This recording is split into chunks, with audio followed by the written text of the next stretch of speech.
before you know it, you've got a much more compact logo, a bolder logo, one that really stands out.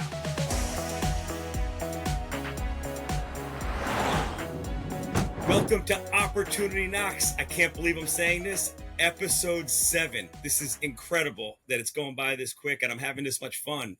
This is awesome. Thank you guys all for listening and watching and following me on this journey as I build businesses in 2024. Today's a special one because we all spend so much time on, brand and a name. Like, what do I name my company? We're starting a company. What's the logo going to be? And now I moved it here. There's so many. And then at the end of the day, isn't it really built over time?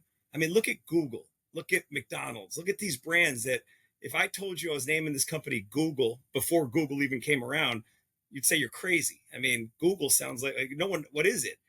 And it's built its name over time. No one taught me better than this than our guest today.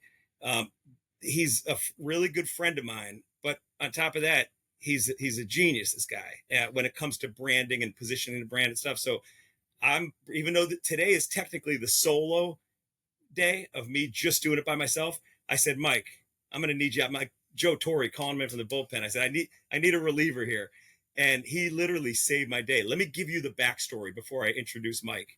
So as I'm building this home service business, which I've talked about, and I said, you know what? Ultimately what I'm doing is I'm consolidating, I'm organizing a very fragmented industry, right? With this platform, this technology. And I came up with the name One Home Service, and I showed, a couple people and I don't like it. One, that's the name that, and I don't know if you don't know what you don't know. And branding and coming up with a name, it's just not my strength, but one of the things that I think we're going to learn through this journey is we're not good at everything. And if you can identify what you're not good at and audible that and say, hey, you know what? I'm going to find somebody who's good. It goes back to the network. This is why your network is so important. I literally made a call to Mike a couple of days ago and told him, here's, what do you think about this? And I always thought Mike's background was in production, film. And it turns out he's got an incredible resume. Mike was the vice president of marketing and creative for NBC. I mean, he's a rock star. And I always knew that, but I just thought he did something else. So when I started telling him this, he was firing back with these like incredible, I'm like, man. And then all of a sudden he drove to my house and not, without an invite, he said, I'll help you out. That's the kind of guy he is. So with that, I want to introduce Mike. Mike, so glad you're here, man. Hey, man. You're saving me, brother. No problem. I'm glad to be here. I'm a fan of what you're doing so far. I've been listening and watching, and I think this is great. So, awesome, man. Thank you. And look, it's all about collaborating and working together. And I know you're a big believer in that. And I really thank you for coming out and doing that. So let's take us through the process and going back to what I was doing, which is figuring out what's the right name. And by the way, the first guy that I hired, Mike, was online. I found a freelancer. And I said, here's the business. And I laid it out, like kind of wrote a paragraph and said, here's what I want to do. And the first design he sent me, I said, this is great, because again, I'm not sure what I'm looking at. So either way, I also didn't want to waste too much time on this process and say, I got to get this thing started. I'd like to know when I showed it to you, what was your thought of it and what'd you think about it? And then from there, was it like, what, this is good, we got to change this completely, you're going the wrong way? Tell me kind of your thought process. So my first thought process, I mean, like, Fiverr and Upwork and those things, those actually can be really good tools if you don't know what you're doing, right? It's a cheap way to just put that first, the shitty first pancake, if we can say that, the Simon Sinek would call it, just to kind of get something out there. And I think, you had some stuff to work with. I think the colors were good. It was gray. It was blue. Psychologically, blue implies trust, for people. Red is energy. Yellow is optimism. And orange is optimism. These are things that your brain is just wired to do. So okay. I think you found a few things there. And then I think by the time we're done, you're going to be a little more bullish on One Home Services than you probably already were. And the reason why I say that is, we spent a lot of time, right? I mean, McDonald's has nothing to do with hamburgers. What was a Google? I remember where I was the very first time I heard that in 1998 or 1999. Somebody said, did you Google that? I said, what? A guy named Bill Mullins in Detroit. A Yelp review. What is that? Yeah. So it's not, we spend a lot of time agonizing over the perfect name up front. But what I say is you got to think about the shorthand of it. And so, why I think this is going to work is if you do this really well, I don't think people over time are going to call this One Home Services. I think they're just going to start calling it One Home. Okay. I was sitting, at a bar one time with a buddy who we know, and he was thinking about starting an agency. This is an anecdote that will make some sense. And he was thinking about starting an agency called something like Never Done Improving. Okay. We were at a sports bar. There may or may not have been some beer involved. I'm like, you can't do that. He said, why? I said, because the shorthand of that, think about that in a department head meeting or something. Did you send that invoice to Never Done? Did you get that proof from Never Done? Yeah. I said, put it in conversation and it doesn't. And it doesn't work.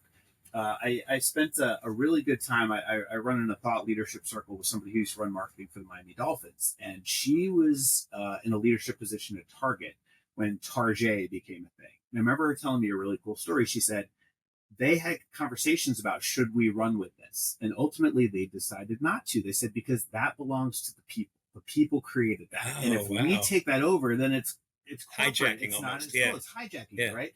So I think you're going to end up being One Home. I love that, by the way. And I never thought of One Home. I always thought you have to explain One Home Service, 3-letter word. It's not, or 3 words, logo.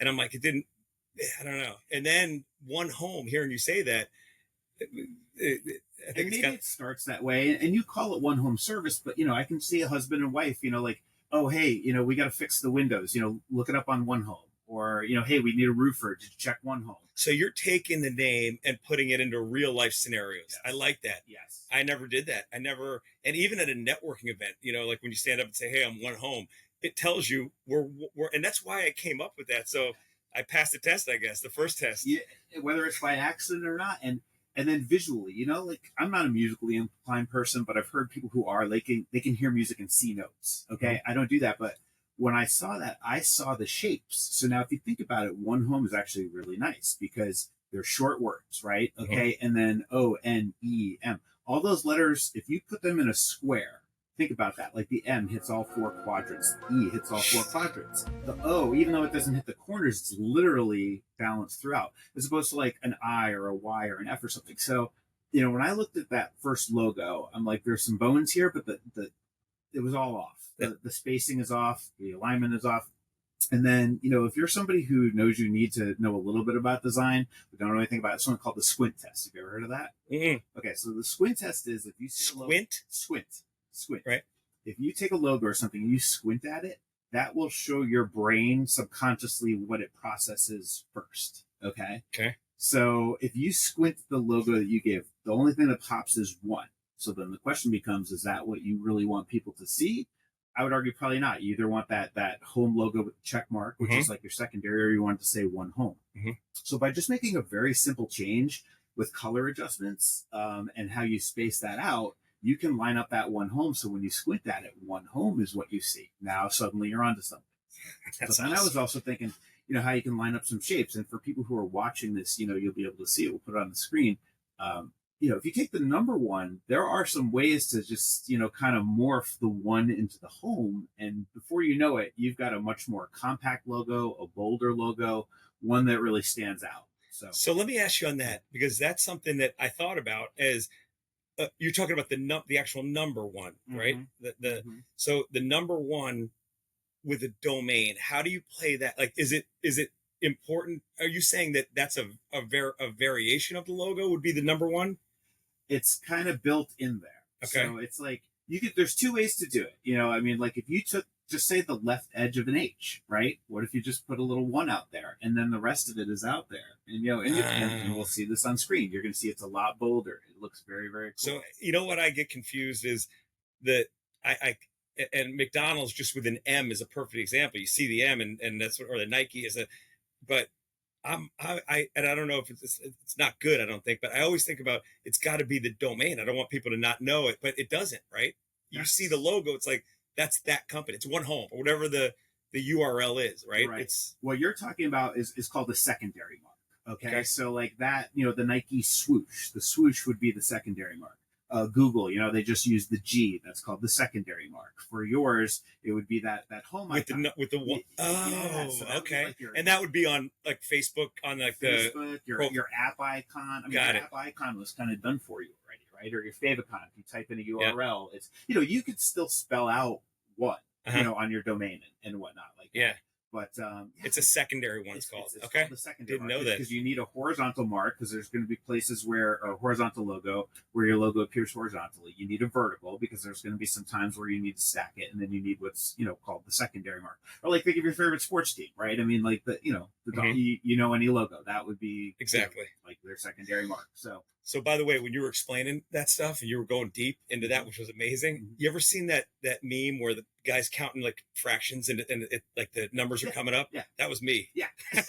I'm going, what the hell is he talking about? That's good stuff. Now, a lot of that, I mean, you talk about McDonald's, and like those have crossed over. They're in the cultural zeitgeist right now. So you know what that is like their secondary mark became their primary mark, but for companies that are just starting out, that's what that would be. So awesome. You got it. And then you build it over time. I mean, these are companies that are 50, 60, 80 years. I mean, it's not like a... Exactly right. Yeah, that's great stuff. Now, let me just take you back too. So at that time, I hired this freelancer, came up with this. I knew I was a couple months out before. So it was good. It was actually good that I did it, just to see something instead of like no logo at all, or just like I saw the logo as I was talking to my developer and building this. It kind of inspired me a little bit, if you will, so just having that was good. But at the end of the day, I didn't have brand guidelines. I didn't know what, and how important is that? And then I'm going to tell you what I did. Again, I might've done it backwards, but that's why, again, you're here with the Superman cape to save the day. But I basically put out on Fiverr. I found a branding guy, and I put it out there, and he basically, I said, here's what I had before, here's what I want, and then I shared that with you. What he came, some unbelievable slow. I like how like some of the names maybe didn't work, but a lot of the work he did was good. But again, I feel like I'm all over the place with the brand, right? How much of a mistake is that? If somebody's starting a business and they're listening to this, what's the right way to go about, because I know it's not the way I just did it, and that's okay, but what's the right way to do it? Is it to start before you do anything, is find a name and a domain name and then start or is it to work with a brand, somebody like you who knows and how to do this? And can you walk us through that process? Yeah, I mean, I don't think there's a silver bullet answer, because I've done it both ways, right? Sometimes the logo pops in the visual. Other times here's the thing. You always got to start with what problem am I solving and who am I solving it for, right? And work backwards from that.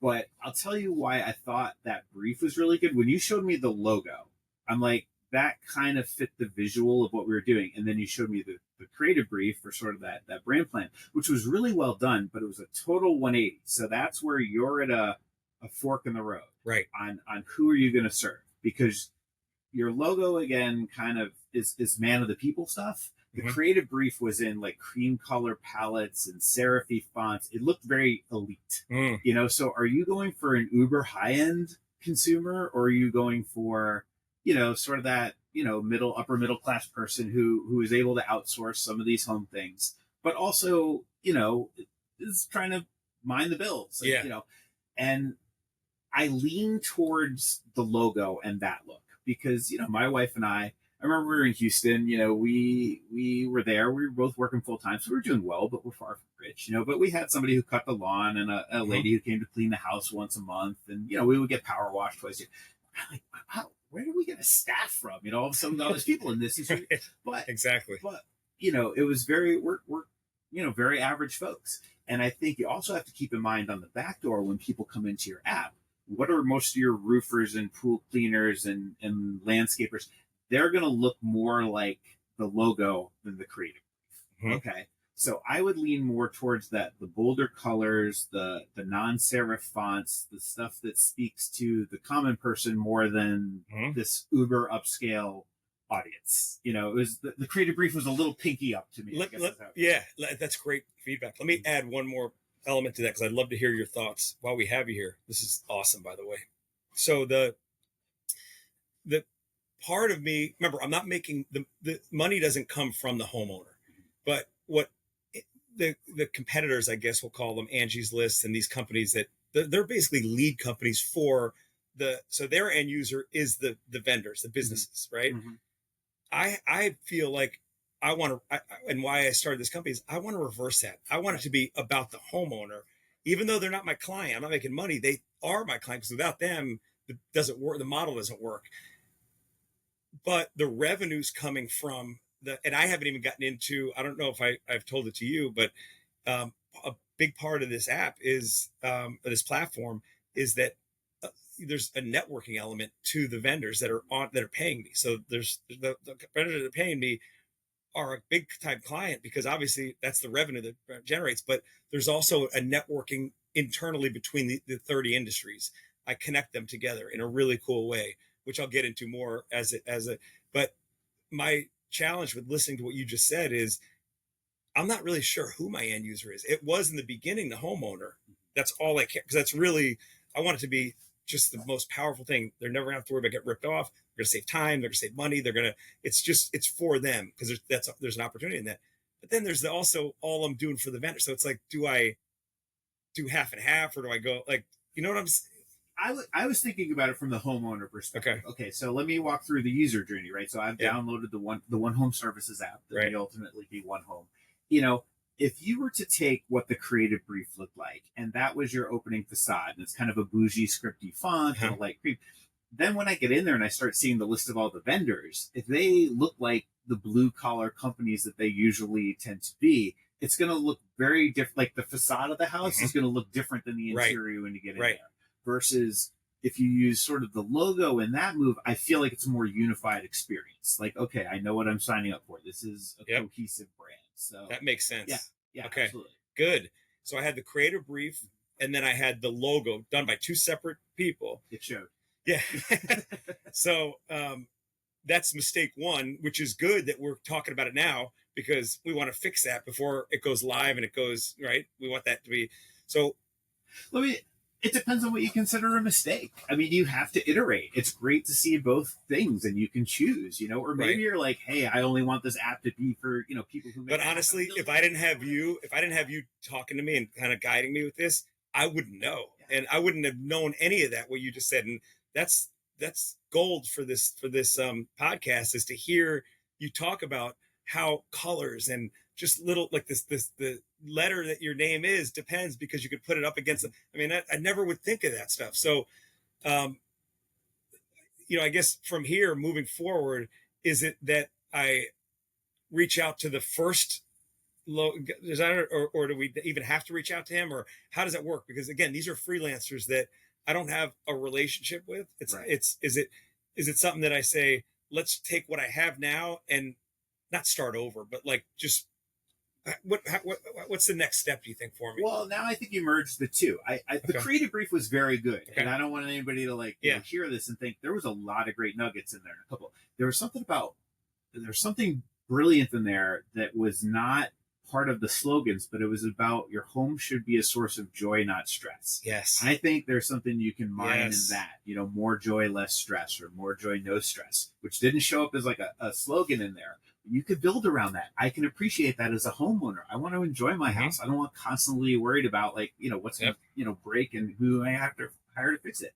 So I think visually the creative brief may have been off. Content wise, I think there's a lot of good stuff in there. So, again, I think Fiverr and Upwork can be really good sources for that, first draft of stuff. Sure. And then you may want to call in somebody who's a little more cohesive, who knows a little bit more about what you're trying to do, and kind of refine it from there. I think it helps you define, like I said, it pools two audiences. Do you want a more elite crowd, or do you want, I want everybody to use this, not just upper middle class, but how I'm targeting it starting out, just because, the area we live in, Parkland, Florida, is an upper middle class. It's middle class, upper middle class. And the thing that I hear a lot of people say is, I never know when somebody's coming to do an estimate, if they hear that I live in Parkland, the price goes up. And that's no way to, as a homeowner, you don't want that loss of control.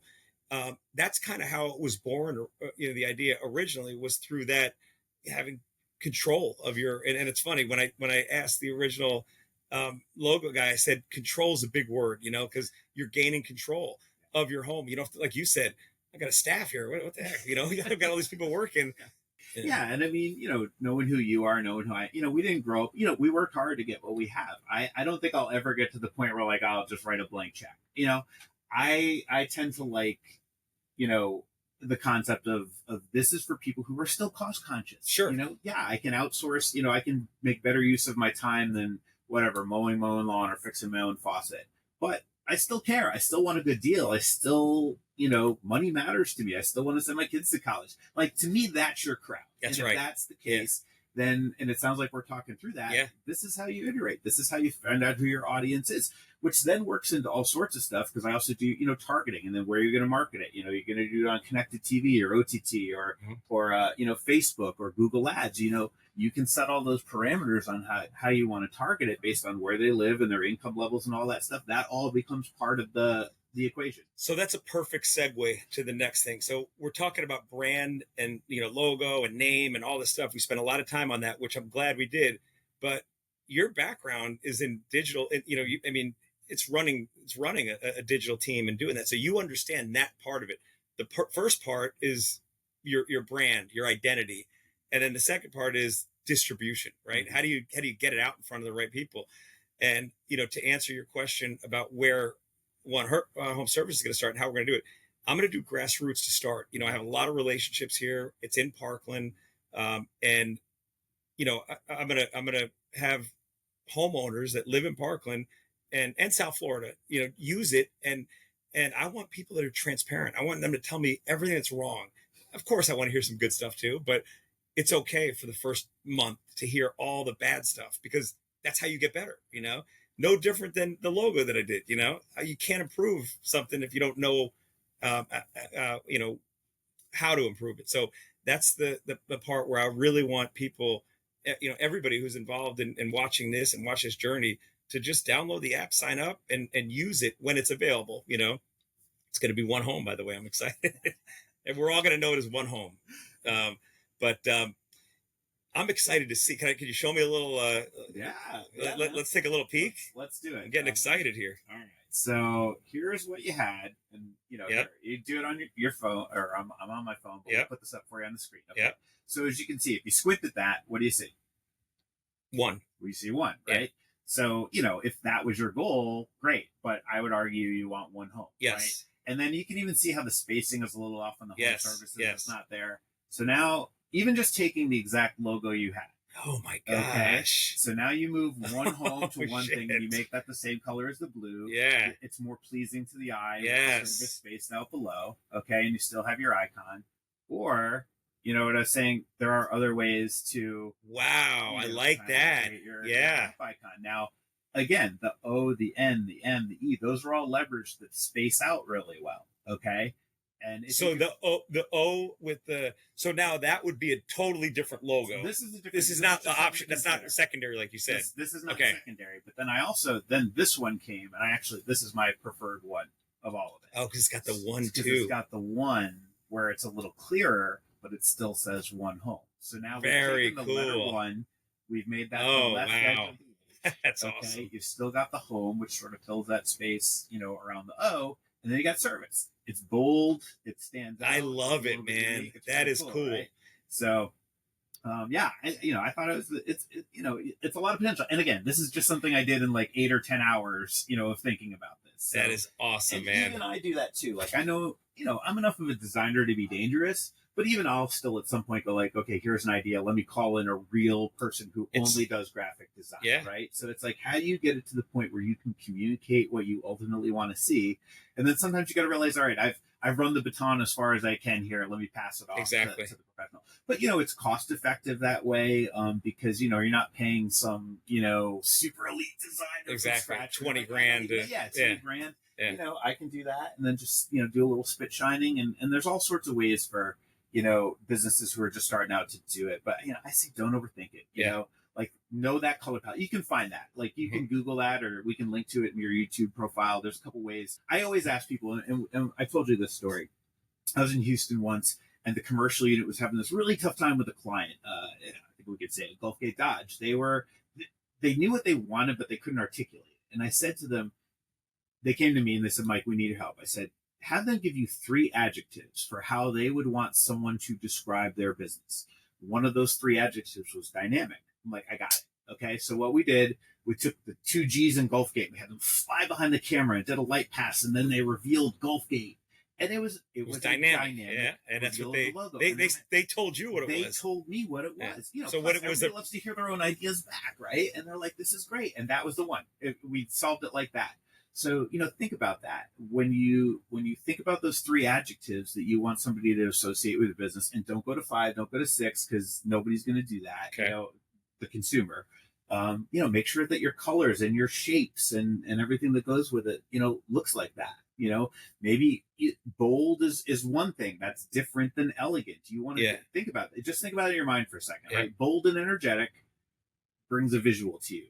Elegant and refined is a whole different thing. It's different fonts, different shapes. So mine is colors. Trust. Yours is trust. And that's why blue is sort of a universal color of trust. That was by luck. Yeah. Well, that's what I'm saying. I think you stumbled onto a few good things. So I know you're kind of like, I just kind of made it up. And I don't think it's that good. I think it's better than you think it is. Awesome. And, I looked it up. And there are easy ways to search for trademark. And you have a lot of trademark ability. It's called the TEST, the USTO TEST database. You can Google, and you can do a basic search on what's out there. So if you're a new business and you're thinking about doing it, anybody can look USTO?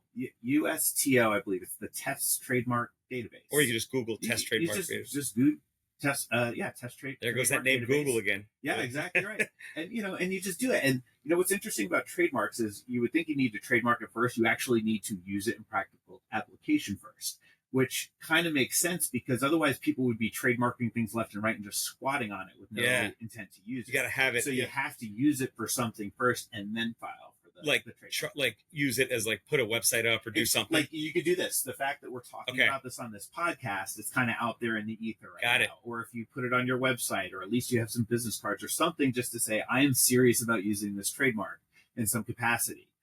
Because remember, people used to do that with URLs all the time. They would just squat on some URL in hopes that one day somebody would go, oh my God, they're going to pay me $30,000 for this because, I bought some TigerWoods.com. TigerWoods.com. Exactly right. So it's the same thing with trademarks. Yeah.